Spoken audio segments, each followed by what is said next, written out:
Good morning everyone. मैं Supriya Sonalika political science के इस क्लास में आप सभी का स्वागत करती हूँ।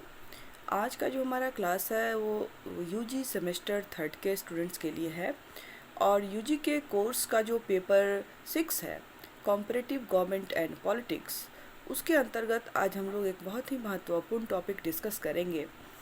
हमने अपने लास्ट क्लासेस पे इस पेपर के अंतर्गत जो है वो कॉम्परेटिव स्टडी जो है हमने किया था 4 कंट्रीज़ के साथ, जिसमें Britain, America, France and Switzerland की एक्सिक्यूटिव के बारे में और वहाँ के लेजिस्लेचर के बारे में का कॉम्परेटिव स्टडी किया था। और आज का स्पेशली जो हमारा क्लास होगा, इसमें हम लोग इन चारों देशों के अंतर्गत जो जुडिशरी सिस्टम है, न्यायपालिका है या जो न्यायालय है, उसमें क्या व्यवस्था की गई है, इन चारों देशों के का अलग अलग अध्ययन हम लोग करेंगे और जानेंगे कि इनमें क्या डिफरेंसेस है। तो स्पेशली आज का जो हम लोग अभी जो क्लासेस स्टार्ट करेंगे वो हमारा होगा न्यायपालिका पर और जुडिशरी। सबसे पहले हम ब्रिटेन की जुडिशरी को पढ़ेंगे कि ब्रिटेन में किस तरह की न्यायपालिका है, और उसके बाद फिर अमेरिका, फिर स्विट्ज़रलैंड और उसके बाद फिर फ्रांस। ये इन चारों कंट्रीज़ में जुडिशरी सिस्टम क्या है, किस तरह से वर्क करती है, किस टाइप की जुडिशरी है, इन सब का अध्ययन हम लोग करेंगे। तो आज हम लोग स्टार्ट करते हैं। ब्रिटेन की जो न्यायपालिका है उसका स्वरूप क्या है, उसका वर्क क्या है, स्वरूप क्या है। तो जैसा कि हम सभी जानते हैं कि किसी भी देश की शासन व्यवस्था में जो सरकार के जो 3 अंग होते हैं, कार्यपालिका, विधायिका और न्यायपालिका, उसमें न्यायपालिका का एक महत्वपूर्ण भूमिका होती है और वो बहुत ही इम्पोर्टेंट एक अंग होता है। और प्रजातांत्रिक प्रणाली में निष्पक्ष न्यायपालिका का महत्व और भी ज़्यादा जो है वो बढ़ जाता है। न्यायपालिका को कार्यपालिका से स्वतंत्र होना चाहिए ताकि वह निष्पक्ष जो है वो अपने निर्णय, अपने डिसीजंस जो है वो ले सके। तो ब्रिटेन में जो न्याय की व्यवस्था है, तो ब्रिटेन में की न्याय व्यवस्था जो है वो कानून के शासन, रूल ऑफ लॉ जिसको कहते हैं, पर आधारित है। ब्रिटेन का शासन ब्रिटिश शासन का एक महत्वपूर्ण अंग है और उसकी देन है, महत्वपूर्ण देन है। और विधि के शासन का अर्थ है कि इंग्लैंड में सामान्य विधि सर्वोच्च है। जो इंग्लैंड में सामान्य विधि जो है वो सर्वोच्च है और प्रत्येक नागरिक बिना किसी भेदभाव के कानून के अधीन है। जो भी व्यक्ति हो, चाहे वो ऊंचे ओहदे पर हो, छोटे हो, अमीर हो, गरीब हो, वहाँ सभी के लिए एक तरह की विधि व्यवस्था बनाई गई है।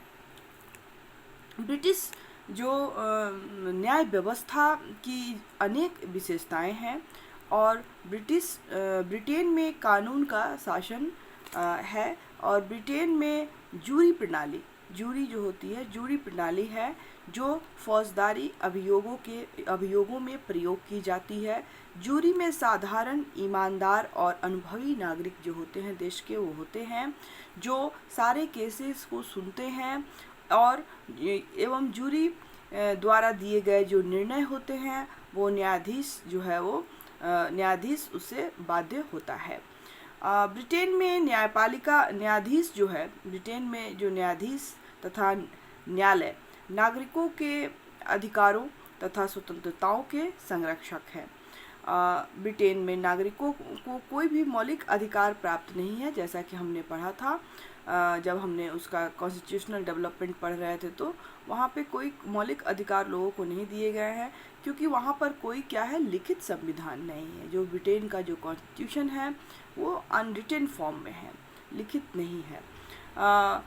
परंतु वहाँ पर कानून के शासन के द्वारा नागरिकों की स्वतंत्रताएं जो है वो सुरक्षित की जाती है। जो रूल ऑफ लॉ है उसी के माध्यम से वहाँ पे जनता की, लोगों की जो स्वतंत्रताएं हैं उसको सुनिश्चित करने का कार्य जो है वो किया जाता है। ब्रिटेन की जो न्यायिक व्यवस्था के संबंध में एक महत्वपूर्ण बात यह है कि ब्रिटेन में कोई लिखित संविधान नहीं है एवं ब्रिटेन में संप्रभुता संसद के पास है। ब्रिटेन में न्यायालय संसद द्वारा बनाए गए कानूनों का न्यायिक पुनर्विलोकन नहीं कर सकता। जैसा कि इंडिया में भी है, अमेरिका में भी है, न्यायिक पुनर्विलोकन की शक्ति न्यायालय को मिली हुई है, लेकिन ब्रिटेन में ये चीज़ें नहीं है एवं उन कानूनों को अवैध नहीं घोषित कर सकती है। ब्रिटेन का सबसे ऊंचा जो न्यायालय है उसको हम लोग कहते हैं हाउस ऑफ लॉर्ड्स। जो हाउस ऑफ लॉर्ड्स सभा है उसी में को जब ज़रूरत पड़ती है तो उसमें उसको न्यायालय के रूप में जब यूज़ किया जाता है, तो जो ब्रिटेन में जो सबसे सर्वोच्च जो एक तरह से कहें तो न्यायालय जो है वो है, उसको हम लोग क्या कहते हैं, हाउस ऑफ लॉर्ड्स के नाम से जानते हैं। ब्रिटेन में दो प्रकार के न्यायालय जो है वो हैं। पहला एक जो है दीवानी और दूसरा फौजदारी।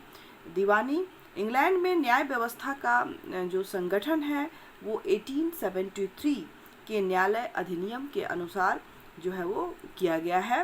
और दीवानी क्षेत्र में सबसे छोटे न्यायालय को काउंटी न्यायालय कहा जाता है। जो दीवानी क्षेत्र में जो सबसे निचले स्तर का न्यायालय होता है उसे हम काउंटी के नाम से जानते हैं, कहा जाता है। वर्तमान में ब्रिटेन में 500 काउंटी न्यायालय हैं जिन्हें 60 सर्किट न्यायालयों में संगठित किया गया है। काउंटी जो न्यायालयों के ऊपर एक सुप्रीम कोर्ट ऑफ जुडिकेचर होता है और इसके दो भाग होते हैं। जो काउंटी न्यायालय होते हैं उसके ऊपर क्या होता है, सुप्रीम कोर्ट ऑफ जुडिकेचर होते हैं, और वो ये जो जुडिकेचर होता है वो दो भागों में बटा होता है। पहला जो है हाई कोर्ट ऑफ जस्टिस जिसको कहते हैं, और दूसरा court of appeal. High court of justice और कोर्ट ऑफ अपील के नाम से जाना जाता है। हाई कोर्ट ऑफ जस्टिस जो है ये भी जो है फिर 3 भाग में डिवाइड होता है। पहला जो इसका भाग होता है वो चांसरी जिसको डिवीज़न बोलते हैं, और दूसरा किंग्स बेंच डिवीज़न जिसको कहते हैं दूसरा, और तीसरा जो होता है वो होता है प्रोबेट डाइवोर्स एंड एडमिटरी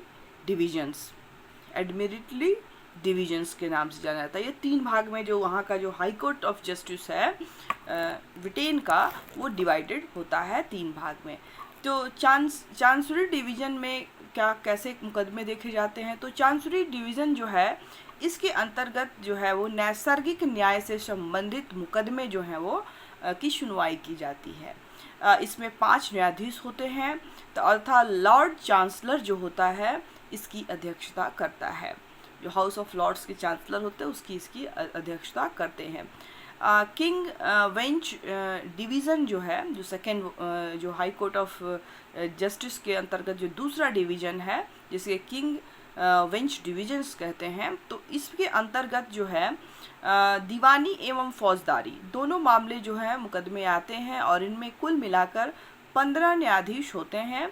और जो लास्ट है probate divorce and military division जो है, जो तीसरा इसका पार्ट होता है हाई कोर्ट के अंतर्गत, उसके अंतर्गत जो है जितने भी विवाह विच्छेद से संबंधित जो भी केसेस होते हैं, या वसीयत से संबंधित बिल जो होते हैं, वसीयत से संबंधित या नौकाधिकरण से संबंधित, जहाज से संबंधित मुकदमे जितने भी होते हैं, इस टाइप के मुकदमे जो हैं ये तीसरी जो प्रोबेट डाइवोर्स एंड एडमिटरी जो डिवीज़न है कोर्ट का, जो तीसरा पार्ट है हाई कोर्ट का, उसके अंतर्गत इस तरह के केसेस की सुनवाई की जाती है। सुप्रीम कोर्ट ऑफ जुडिकेचर के विरुद्ध जो है अपीलें जो हैं कोर्ट ऑफ अपील में की जा सकती हैं, और इस न्यायालय का अध्यक्ष मास्टर ऑफ द रोल्स की सहायता से 8 अपीलीय न्यायाधीश जो गठित होते हैं उनके द्वारा होती है। कोर्ट ऑफ अपील के निर्णय के विरुद्ध अपील जो है भी की जा सकती है। कहाँ की जा सकती है? हाउस ऑफ लॉर्ड्स में उसके अगेंस्ट भी अपील की जाती है। और इस प्रकार की अपीलें जो होती हैं वो पूरी लॉर्ड सभा द्वारा नहीं सुनी जाती, बल्कि उस समय जो लॉर्ड सभा में 9 जो हैं कानूनी लॉर्ड जो होते हैं लॉर्ड ही बैठते हैं, जो कानून से संबंधित जो 9 कानूनी लॉर्ड होते हैं वही सुनते हैं। लॉर्ड चांसलर जो है इसकी अध्यक्षता करता है, जैसा कि मैंने शुरू में पहले भी बताया आपको। और इस प्रकार लॉर्ड सभा ब्रिटेन की उच्चतम दीवानी न्यायालय है। जो लॉर्ड सभा है वो ब्रिटेन की उच्चतम दीवानी न्यायालय है। इसके बाद आता है फौजदारी मामले। तो फौजदारी क्षेत्र में जो सबसे छोटा न्यायालय होता है उसको हम लोग बोलते हैं मजिस्ट्रेटो तथा मजिस्ट ऑफ पीस, कोर्ट ऑफ जो इसको मजिस्ट ऑफ पीस जिसके नाम से जो जाना जाता है, magistrate and justice of peace के नाम से जाना जाता है। और इसमें जो 2 से लेकर 7 न्यायाधीश होते हैं और गांव में इन न्यायाधीशों को जस्टिस ऑफ पीस के नाम से जाना जाता है। जो ग्रामीण क्षेत्र होते हैं वहाँ के मुकदमों को हल करने के लिए जो न्यायाधीश होते हैं उनको हम लोग जस्टिस ऑफ पीस के नाम से जानते हैं, तथा शहरी जो क्षेत्र होते हैं उनमें इन्हें स्पेंडरी मजिस्ट्रेट के नाम से उनको जाना जाता है या उनको कहा जाता है। 14 दिन की कैद तथा 20 शिलिंग तक का जुर्माना करने का अधिकार ऐसे न्यायाधीशों को होता है। अगर मुकदमे आते हैं तो उसमें वो इतने 14 दिन की कैद मैक्सिमम और लगभग 20 शिलिंग तक की राशि जो है वो जुर्माने के रूप में वो उनको आवंटित कर सकते हैं या उनको जुर्माना के रूप में लगा सकते हैं, इतना उनको अधिकार होता है। पेंट्री सेशन न्यायालय क्या होते हैं? तो इसके बाद आते हैं पेंट्री सेशन न्यायालय। तो जैसे भी चोरी है, घाव करने मतलब किसी को मार के हानि पहुंचा देने, आक्रमण करने, यातायात के नियमों का उल्लंघन करने के मुकदमे की सुनवाई जो है करता है, कौन करता है? पेंट्री सेक्शन न्यायालय जो होता है वो उसका कार्य होता है। और इस न्यायालय में 2 न्यायाधीश होते हैं और इस न्यायालय को 6 महीने की कैद तथा 500 पौंड तक जुर्माना करने का अधिकार प्राप्त होता है। इन सब तरह के केसेस में जो पेंट्री सेशन न्यायालय होता है वो उसके अधीन होते हैं ये सब कार्य, और वो इसमें कम से कम 6 महीने तक की कैद और 500 पौंड तक की का जुर्माना जो करने का अधिकार उनको होता है। मजिस्ट्रेटों और जस्टिस ऑफ पीस और पेंट्री सेशन न्यायालय के निर्णयों के विरुद्ध, ये तीनों तरह के जो न्यायालय होते हैं इन न्यायालयों के विरुद्ध appeal court of quarter sections में की जाती है या सुनी जाती है। और इन न्यायालयों में काउंट्री जो सबसे पहले मैंने बताया कि काउंट्री न्यायालय जो होते हैं कि सभी जस्टिस ऑफ पीस शामिल होते हैं, उसमें जितने भी न्यायाधीश होते हैं वो सभी शामिल होते हैं। और हत्या, देशद्रोह तथा अत्यंत गंभीर मामलों को छोड़कर विशेष मुकदमे इसी न्यायालय में सुने जाते हैं। कोर्ट ऑफ क्वार्टर्स सेशन के ऊपर एसाइसिस न्यायालय होता है। एसाइसिस न्यायालय क्या होता है? तो इसके अंतर्गत यह एक भ्रमण न्यायालय है और यह जो है देश में भ्रमण करता है। ये जो न्यायालय होता है और किंग बेंच डिवीज़न जो होता है कि कुछ न्यायाधीश देश का जो है वो दौरा करते हैं और वर्ष में 3 बार अपना न्यायालय जो है वो लगाते हैं। और यह न्यायालय जो है वो हत्या, देशद्रोह तथा अन्य गंभीर जो भी मुकदमे या अपराध होते हैं उसमें इसकी सुनवाई की जाती है। तो ये भी बहुत ही इम्पोर्टेंट है। जैसे कोर्ट ऑफ क्वार्टर सेशन से ऊपर एक्सेसरीज जो एसाइसिस जो कोर्ट होते हैं, न्यायालय होते हैं, और उसके अंतर्गत जो किंग बेंच डिवीज़न के जो कुछ न्यायालय जो होते हैं, न्यायाधीश जो होते हैं वो देश का दौरा करके, और साल में 3 बार ये कोर्ट लगता है। और इसमें देशद्रोह से संबंधित आपराधिक जो बहुत गंभीर मुकदमे हैं इन सब की सुनवाई जो है वो की जाती है। एसाइसिस न्यायालय जो है के ऊपर जो होता है फौजदारी अपील का न्यायालय होता है, the court of criminal appeal जिसको कहते हैं। और इस न्यायालय, यह जो न्यायालय जो होता है वो हाई कोर्ट ऑफ जस्टिस की ही एक शाखा होती है। जो हाई कोर्ट ऑफ जस्टिस हमने पढ़ा, जो काउंसिल न्यायालय के 2 डिवीज़न थे उसमें जो पहला था उसी के की तरह जो है वो काम वो करते हैं। हाई कोर्ट शाखा होती है और इसमें क्या होते हैं, 3 न्यायाधीश होते हैं और इसमें नीचे के न्यायालयों के विरुद्ध जो है अपीलें की जाती हैं और इसके निर्णय प्रायः जो होते हैं अंतिम होते हैं और इसके निर्णयों के विरुद्ध अपील जो है लॉर्ड सभा में ही विशेष परिस्थितियों में किए जा सकते हैं। उसके लिए विशेष परिस्थितियां या विशेष जो है परमिशन ले जाती हैं और उसके अधीन ही जो है वो किया जा सकता है। इसके बाद है फौजदारी अपील न्यायालय के विरुद्ध जो अपील की जाती है वो सिर्फ लॉर्ड सभा में उसी स्थिति में की जा सकती है जब महान्यायवादी जो उनके महान्यायवादी जो होते हैं इसके लिए उसकी अनुमति देंगे, तभी इसके लिए फौजदारी मामलों में जो है अपील जो है वो इसके विरुद्ध की जा सकती है। और इस प्रकार जो हम देखते हैं कि जो लॉर्ड सदन है और ब्रिटेन में दीवानी मुकदमे के साथ साथ फौजदारी मुकदमे का अंतिम अपीलीय न्यायालय है। जो लॉर्ड सदन है वो आपका ब्रिटेन में दीवानी मुकदमे हो या फौजदारी मुकदमे हो, दोनों के लिए अंतिम अपीलीय न्यायालय जो है वो लॉर्ड सभा ही होता है। ब्रिटेन में धार्मिक न्यायालयों, उपनिवेशों तथा अधिराज्यों के उच्चतम न्यायालयों के निर्णयों के विरुद्ध अपील सुनने का भी अधिकार जो होता है वह किसको होता है, प्रिवी काउंसिल को होता है। प्रिवी काउंसिल की न्याय समिति जो होती है the judicial committee of the privy council को है।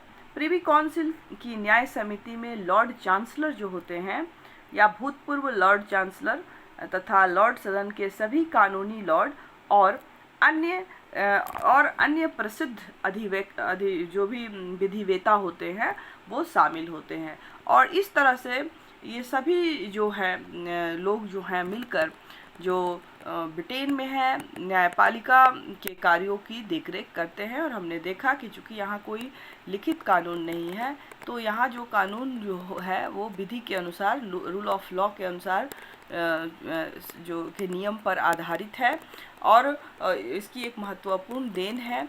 और विधि के शासन में के अंतर्गत सभी को एक समान जो भी व्यक्ति हैं दर्जा दिया गया है।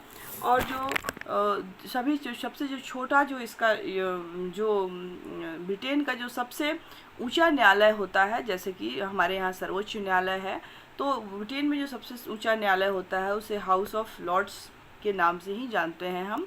और जो काउंटी न्यायालय होता है जो दीवानी और फौजदारी दोनों दीवानी क्षेत्र में स्पेशली जो है सबसे जो छोटा न्यायालय होता है उसे काउंटी बोलते हैं। और ये काउंटी भी 2 प्रकार का होता है, हाई कोर्ट ऑफ जस्टिस और कोर्ट ऑफ अपील। और फिर जब हाई कोर्ट ऑफ जस्टिस जो है वो 3 भाग में डिवाइडेड होता है, एक चांसरी डिवीज़न, दूसरा किंग बेंच डिवीज़न और तीसरा probate and divorce and administrative division. तो इस तरह से ये सभी मिलकर जो हैं वो जो ब्रिटेन में न्याय व्यवस्था को बनाए रखते हैं। और जो आखिरी अपील जो है करने की जो जगह है वो हाउस ऑफ लॉर्ड्स ही होती है।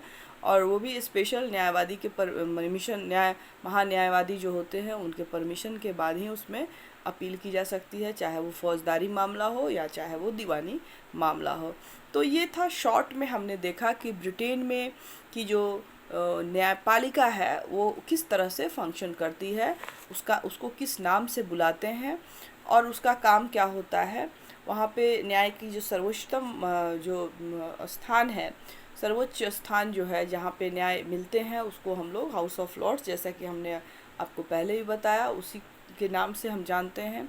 और वही एक न्यायालय के रूप में काम करती है या विधि के अनुसार काम करती है। और यहाँ जो है वो न्यायिक पुनर्विलोकन की शक्ति यहाँ पे न्यायालय को नहीं है, बाकी के देशों में है, जैसे कि ब्रिटेन, अमेरिका में, भारत में ये शक्ति है, लेकिन ब्रिटेन में ये चीज़ नहीं है। तो ये था ब्रिटेन की न्यायपालिका के बारे में हमने शॉर्ट में जानने और समझने का प्रयास किया। आज का क्लास हमारा यहीं समाप्त होता है। नए टॉपिक के साथ बहुत जल्द हम फिर मिलेंगे। तब तक के लिए घर में रहें, सुरक्षित रहें, पढ़ते रहें। Thank you all of you.